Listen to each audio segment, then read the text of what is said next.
In this lesson, we're going to talk about two more types of data structures for storing a lot of data at the same time. The first one that we're going to look at is called a data frame.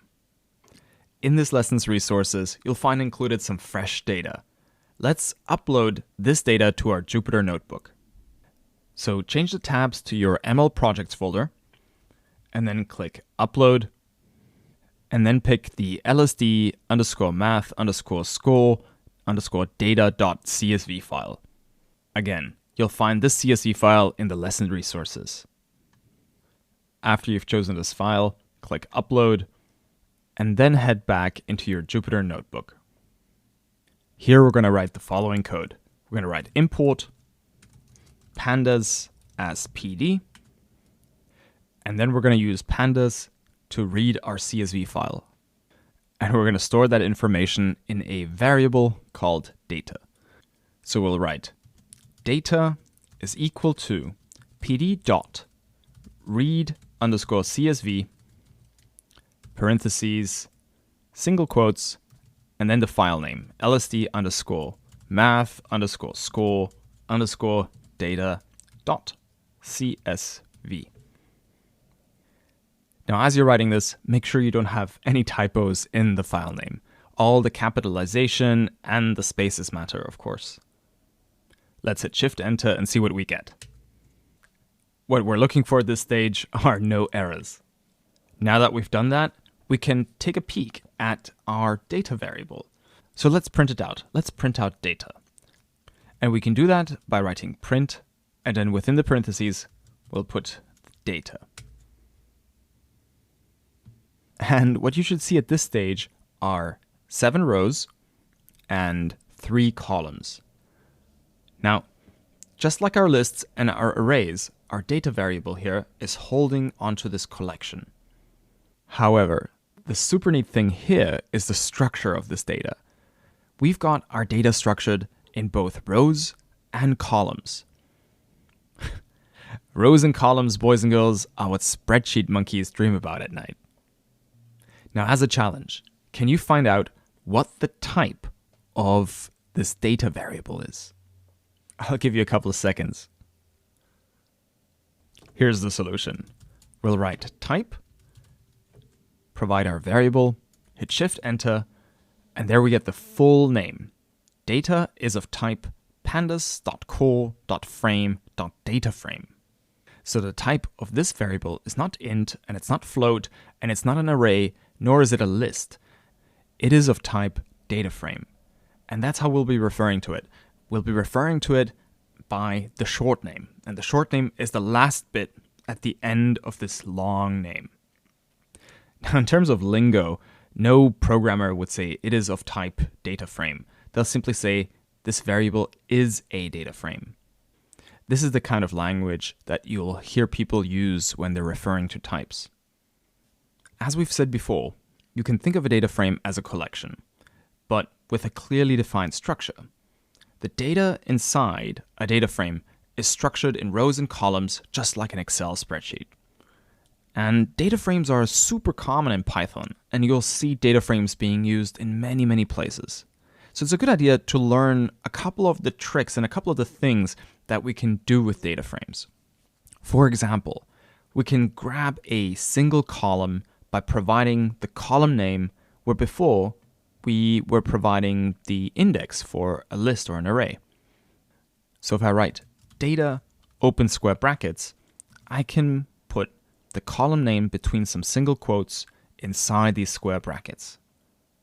Say I take the third column and I write average underscore math underscore test underscore score. When I hit Shift-Enter, Jupyter Notebook will display to me the data inside this single column. I guess I want to bring your attention to the fact that the Python syntax is very, very similar between lists and arrays and data frames. However, instead of providing the position or the index between the square brackets, here we're specifying a column name. But again, typos are something that we have to be very much aware of when we're doing this, because if we have a typo in our column name and we're trying to fetch a column that doesn't exist, say if I delete the E and I press Shift Enter, we'll get an error. In this case, it is a key error. And you can see that this key error brings up a whole bunch of other errors. In short, Python can't find this location in our data frame. This is why we have to pay a lot of attention to our spelling. We get the same error when we try to retrieve data from a data frame if we treat it like a list or like an array. So if we were to put an index here, if we say data square brackets 1, we also get a key error. So even though Python handles the data types behind the scenes and they're never really explicit in your face with the syntax, this is another example where you want to be aware of what type of data you're working with. What type is my variable? Because that will determine what kind of instructions you can give to your code. Let me fix this error now so we can bring up our column. I'm just going to hit Control Z or Command Z to undo and hit Shift Enter. Now let me show you how to save this data that we're extracting, the single column, in a variable. To store this column in a single variable, all we have to do is provide a variable name, say only math schools, and I can't spell, and set it equal to data square brackets and then the column name. If we hit Shift Enter at this point, our output will disappear. But to prove to you guys that this data is indeed stored in this variable, we can print it out. So I'll write print only math schools and hit Shift Enter again. There we go. Extracting data from a data frame is pretty useful. And we've seen how to get a single column out of a data frame. But what happens when we want to, say, I don't know, add a column instead? This is a good thing to know, since very often you'll be combining different kinds of data frames or different kinds of data in your Python code into a single table, if you will.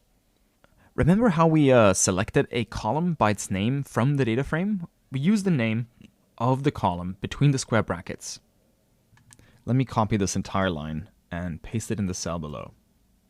Now you'll also remember when we tried to grab a column that didn't exist, we got an error. So if I try to store the values of test subject inside only math scores and hit Shift Enter, we get our key error. But if we change things around in this cell and we move data square brackets test subject to the left-hand side of the equal sign, and we provide a value on the right, we are giving Python a completely different instruction. If I hit Shift Enter now, our Python code runs without a problem. And that's because we are saying, add a new column with the name test subject and set all the rows equal to Jennifer Lopez. Let's print out our data frame and see this in action. Here you go. Now we have 4 columns. And all the rows in the 4th column have been set equal to the value Jennifer Lopez. So this is how you can add a new column to an existing data frame. Let's talk about how to manipulate the values of a column. This is very, very useful if we were to do calculations on all the values in a single column at the same time. For example, let's create a new column called high score and then set the values of that column equal to 100. So I'll write data, which is the name of our data frame, square brackets, single quotes, high score, and set it equal to the number 100. I can hit Shift Enter.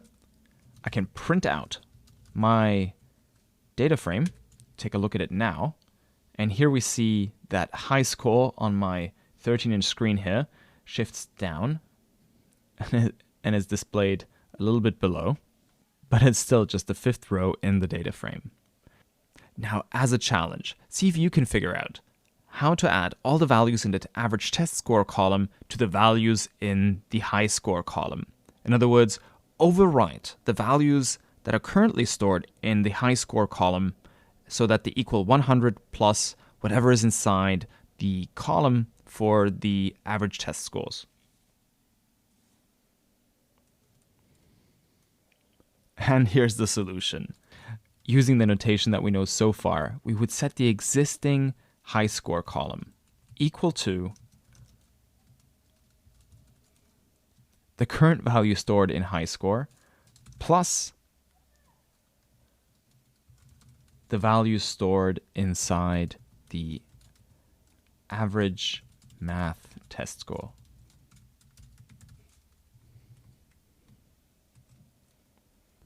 I'm going to add a print statement below this as well so that we can see what it looks like.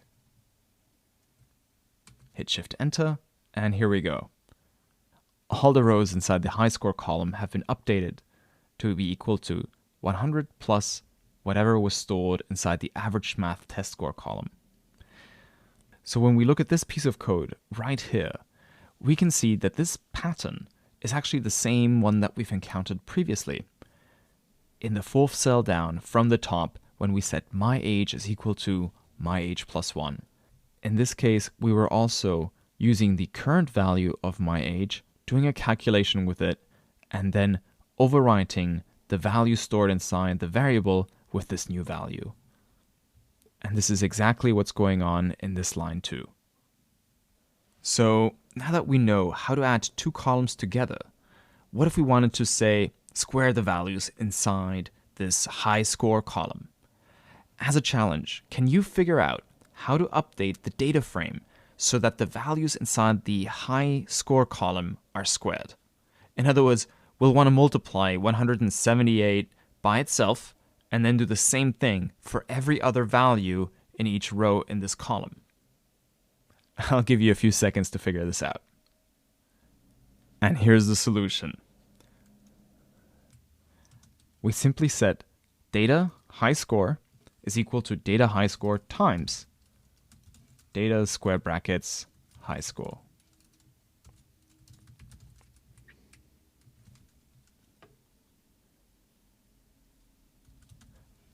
If we print our data frame out now, we'll see the values updated in this column as follows. Now, there's other ways you can do this calculation, of course. We don't have to stick to this particular syntax. You can also write the Python code in this way. So instead of writing the name of the column at the very end, you could have written it with 2 times signs and then the number 2. And this raises the values inside the rows of this column to the power of 2. If you had a single multiplication sign, it would just be multiplying all the values by 2. But if you have 2 multiplication signs, it would be raising them to the power of 2. So now our data frame has 5 columns. It's got the time delay in minutes, it's got LSD parts per million, it's got the average math test scores, it's got a test subject, and a high score.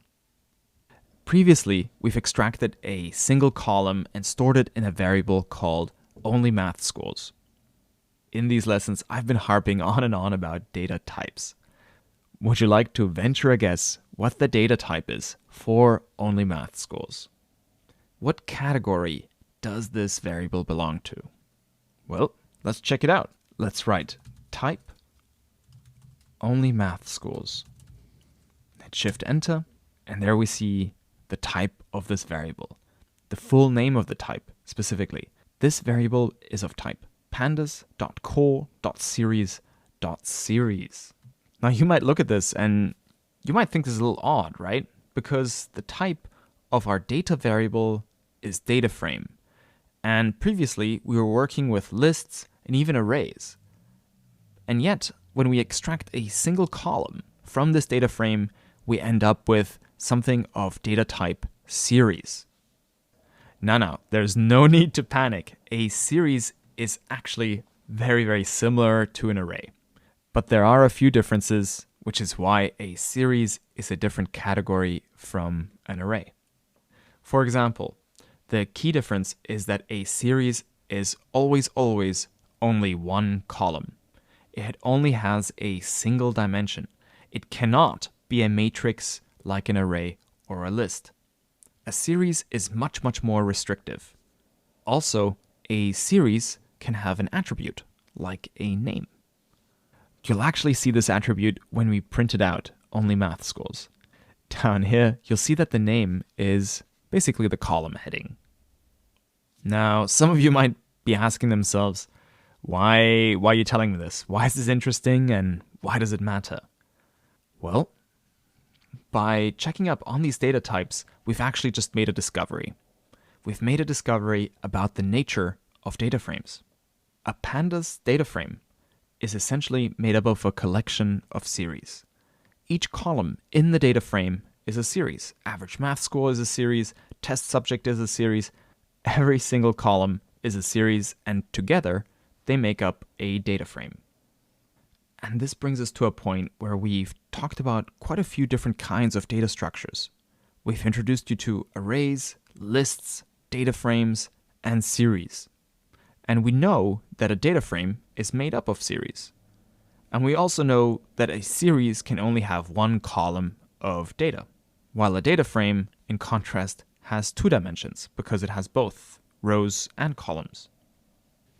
Now, say instead of pulling out a single column as a series from our data frame, say we want to extract another data frame from our data frame. Say we want to create a smaller data frame from our existing data frame. How would we do that? At the moment, we've got data inside 5 columns, and we want to create a data frame that only consists of, say, 2 columns. Say we're only interested in the LSD parts per million and the average test scores. How do we construct this subset?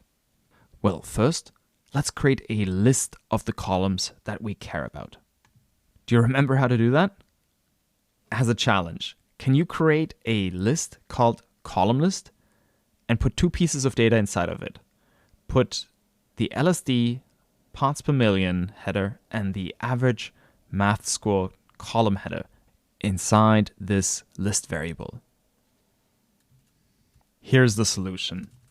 We'll write column list equal to square brackets and then single quotes LSD underscore ppm, comma, single quotes average math test score. And that's it. We've just created a list consisting of 2 strings, 2 column heading names. Now we're going to use this list to create a new data frame. I'm going to call this data frame, clean data, and set it equal to data, square brackets, and then inside the square brackets, I'm going to pass the column list. So instead of writing the name of every single column that I care about inside these square brackets, I just provided a list of column names. And if I print out my clean data data frame, I can see what it looks like. It's just a data frame with 2 columns. Now, we've actually written some Python code in 2 lines that we could have done in a single line. We've split out the steps where we created a list and then created a data frame using that list. Oftentimes, you'll see both of these steps done in a single line. So we could theoretically copy this piece of code here, our list of column headings, and just put it inside here, put it inside the square brackets of our data frame. Now I can comment out this line because we don't need it anymore. And if I press Shift Enter, we'll actually get exactly the same result. So what we've done here is simply nested a list inside another piece of code. The reason I'm showing you this is because oftentimes when you see 2 square brackets just next to each other like this, it can look really, really scary. But all it is a list inside of something else. When we're writing our code like this, we're not creating an extra variable. We're not creating this column list variable. We've accomplished the same thing by providing the list of strings directly. Now, to prove to you that we have indeed created the data frame, let's print out the type of clean data. And here we see that it is indeed a data frame. Now, what if we wanted to create a single column as a data frame? A data frame, after all, doesn't need to have many columns. It could have a single column just as well. And this is actually something that's very useful when running regressions with scikit-learn. For that, we actually want to work with data frames instead of series. We're going to be interested in predicting the math test scores. So in this case, we can write lowercase y is equal to data, square brackets, and then square brackets again, because we're going to be supplying that list. And then all we have to do is write the name of the column.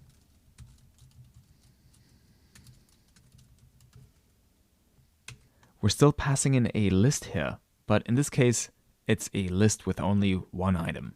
And when we check the type of y by writing type parentheses y, we can see that y is indeed a data frame. If we weren't passing in a list and instead only had one pair of square brackets, we are passing in a string. And if I reevaluate this cell, then the type for y would be a series. So this is an important point. When we provide a list to our data frame, we get out a data frame, and when we provide a string to our data frame, we get out a series. So this is another example when writing Python code that it's important to keep in mind the data types that you're working with, even though it's happening in the background. As a quick exercise, can you create a variable called capital X and set it equal to the LSD parts per million values? Also, make sure that X is indeed a data frame. Print the values of X and show the type. I'll give you a few seconds to figure this out and pause the video. And here's the solution. You'd write capital X is equal to data, square brackets, and then square brackets again, so that we get a data frame out. And then we provide the column name, which was LSD underscore ppm. To print the value, we simply write print parentheses capital X, and to show us the type, we'd write type parentheses X. Hitting Shift Enter, we should see this. We should see that X is a data frame that consists of a single column, namely the LSD parts per million. Excellent. So we've done a lot of work with data frames at this point. We've seen how to add columns, extract columns, and manipulate the data inside a column. Let's talk now about how to delete a column that we added to a data frame. After all, having read this scientific study from 1968, I've discovered that Jennifer Lopez did not, in fact, sit for any arithmetic tests. To delete a column from a data frame, we use the Python keyword del, short for delete, and we follow this by the name of the column that we want to get rid of. In this case, the column name is test subject. So we'll write del, square brackets, single quotes, test underscore subject. And then below, let's print out our data frame just to see if we have indeed gone from 5 columns to 4. And as you can see, our test subject column has been removed. So as a quick exercise, can you delete the high score column from our data frame? You've probably guessed it. It's the same pattern as in the cell above. We write del, data, square brackets, single quotes, and then high underscore score. Let's print out. I'll print out data below as well, so we can see that the column has indeed been removed. Good work. I'll see you in the next lesson.